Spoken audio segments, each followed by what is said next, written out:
Poezija Franceta Balantiča je tisto, čemu se lahko reče čista poezija.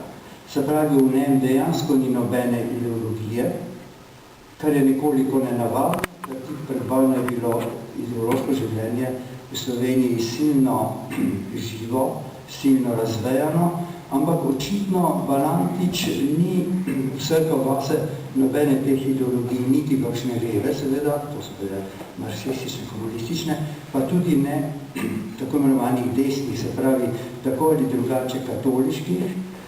Znano je in zdaj iz knjige profesora Pibernika dobro vidimo, da ni bil med mladci, ki jih je vodil Tomec, ni bil med stržali, ki jih je vodil Erlich, ni bil pri katoliški akciji, tako kot njegov prijatelj France Kremžar.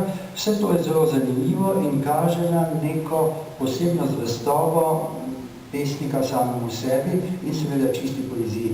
Njegova poezija je dejansko brez ideoloških prvin, se pravi čisto nekaj drugačnega od poezije kakšnega Mateja Bora ali tudi Kajduka, ampak to so ugotavljali že pred desetletji, tudi pod prejšnjim režimom.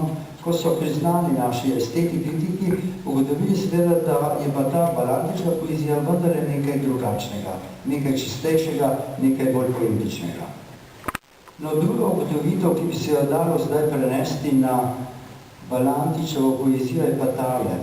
Josif Vidmar je nekoč že pred vojno, kot je naših takratnih vodilnih teoretikov in kritikov literature, ob Gradniku ugotovil, da se pesniki delijo na dve vrsti. Eni so izpovedovalci, drugi so oblikovalci. In po njegovem mnenju je seveda Gradnik bil predvsem izpovedovalec, Župančič, Oton Župančič pa morda bolj oblikovalec. No, ne glede na to, ali je imel prav, sedaj reči o Balantiču tole. Balantič je tip tistega visokega pesništva, in tako je mislil tudi Vidmar, ki združuje v sebi oboje. Izpovedovanje in oblikovanje. Kajti njegove pesmi so dejansko izpoved, napisana v večji del v prvi osebi, se pravi prav izpoved neke osebe, hkrati so pa seveda s to izpovedjo dvigne na neko oblikovanja, ki je nenavadna, ki popolnoma, kako bi rekel, prekrije z neko lepoto to izpoved. In to je značilnost njegove poezije, tako da sodi po tej plati sigurno med najvišje slovenske pesnike. Tretja stvar, ki bi se jo dalo o Balantiču ugotoviti, je pa tale. Balantičeva poezija, ne glede na to, kateri literarni smeri jo pripišemo, spada v tisto, čemu se lahko reče klasika, ki je moderna, oziroma moderna, ki je klasična.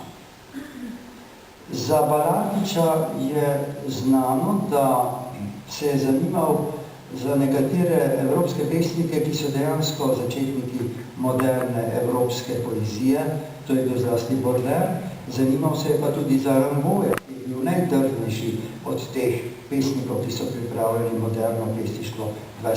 stoletja.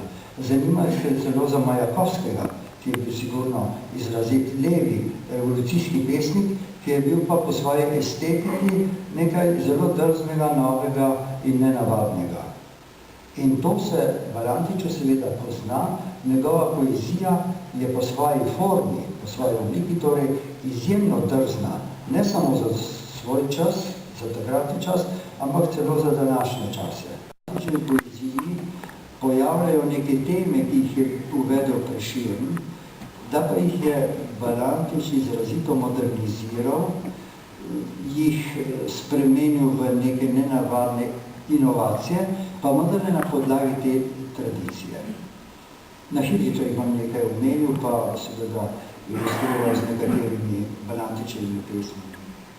Na prvem mestu bi se dalo reči tole, da je v Balantičevi poeziji precejšnji del zavzela tema tako imenovanega izgubljenega sina. Vemo za parabolo o izgubljenem sinu Lukovega evangelija, iz evangelija po Luku.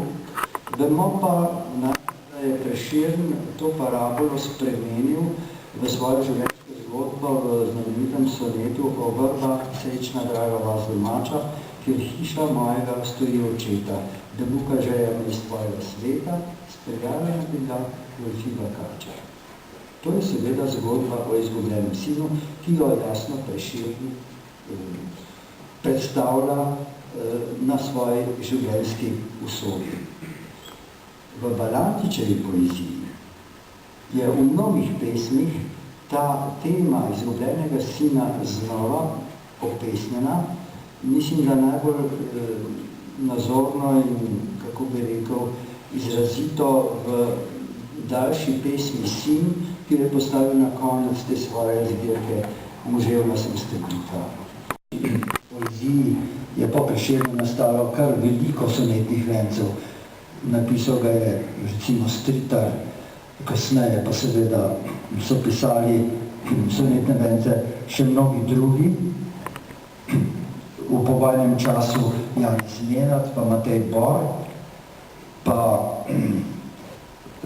Balantičev, kako bi rekel, znanec Mitja Šalamon, ki je napisal celo sonetni venec sonetnih vencev in še naprej, ampak med vsemi temi venci, sonetnimi venci, ki so nekaj smisel najbolj slovenska pesniška posebnost, je pa vendarle Balantičev sonetni venec ne samo nekaj posebnega, ampak je samo res nekaj najvišjega in bi se po mnogih premišljanjih lahko odločili za trditev, da je po Prešernovem sonetnem vencu edini vreden Prešerna in da v nekem smislu seveda dosega Prešernov sonetni venec.